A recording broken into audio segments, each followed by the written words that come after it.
Yes. Ano bang anong atay, Iho? Kasi Dok, napag-alaman ko na espesyalista daw kayo sa magaling na kayo maggamot ng mga... You want water, Iho? Hindi, Dok. Okay lang po. Okay. Nakakontrol ko naman po eh. Magaling daw kayo sa pag-control ng mga pagka-addict.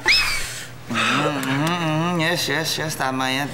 At alam mo ba, Iho, marami na akong naggamot dahil dyan sa aking treatment, no? At tulad nga nung pagsadya mo dito, ano bang problema mo? Saan ka ba addict, Iho? Pwede ba malaman yun? Huwag kang mahiya, sabihin mo lang kung saan ka addict. Dok, kasi addict po ako sa tabako. May solusyon ako dyan, Talaga Iho. po, Dok? Oo, at etong solusyon kong to, napatunayan ko na to at effective to. Talagang maayos. At tabako ka mo, di ba? Doon ka lang addict. Wala nang iba, Iho. Yun lang, tabako. Okay, ganito lang gawin mo, no? Pagdating mo sa bahay, I'm sure meron kang tabako case, di ba? Meron yun. Kumuha ka na isa doon, Iho. Okay? And then, alisin mo sa balot.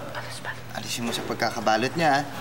And then, yung tabako mismo, ang gawin mo, ipasok mo sa... mo. Dok! Relax ka lang. Ipasok mo sa yung tabako. Okay? Alam mo ba kung para saan yun? Para saan po? Ganito yan. Para, Iho, syempre, pag alam mong merong isang tabako dun sa nagaling sa mo, hinugot mo na, di ba?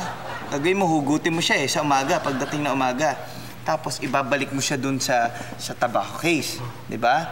At ang mangyayari nun, Iho, pag alam mo na dun sa case na yun, pagbukas mo, merong isang tabako dun na galing sa mo, at hindi mo alam kung alin dun hindi mo pwedeng alisin. Baka isa or whatsoever. Mangyayari niyan, mawalan ka na ng gana para manabako, di ba? Dahil baka mamaya ang matabako mo yung galing sa mo. Hindi ba, Iho? Tama? Ay. Tama? So, mawawala ng pagka-addict mo. Napaka-minor, Iho. Napaka-minor ng Ang ganda ng solusyon niyo, Dok. Mismo. Okay yun, Dok.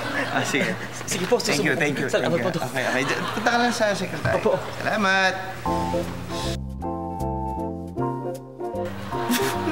I'll call you back. Oh, how are you, Iho? Ikaw yung... Opo, yung may problema po sa pagka-addict sa tabako. Okay, so, Upset, okay na ba? Okay po, effective po. Nawala na ba yung pagka-addict mo sa... Opo, hindi na po ako addict sa tabako. That's good. Okay yun. So, anong... May problema po, Dok eh. Ha? May problema po. May problema, I'm sure, kung nagawa na natin yung, yung problema mo, nawala na, baka tungkol yan sa solusyon ko. Tama ba? Opo eh. Oh, bakit? Anong nangyari? Kasi po, hindi po ako nakakatulog ngayon ng walang nakapasok na tabako ko. Ha? Lagi na lang ako may tabako. Pag wala doon, di po ako nakakatulog.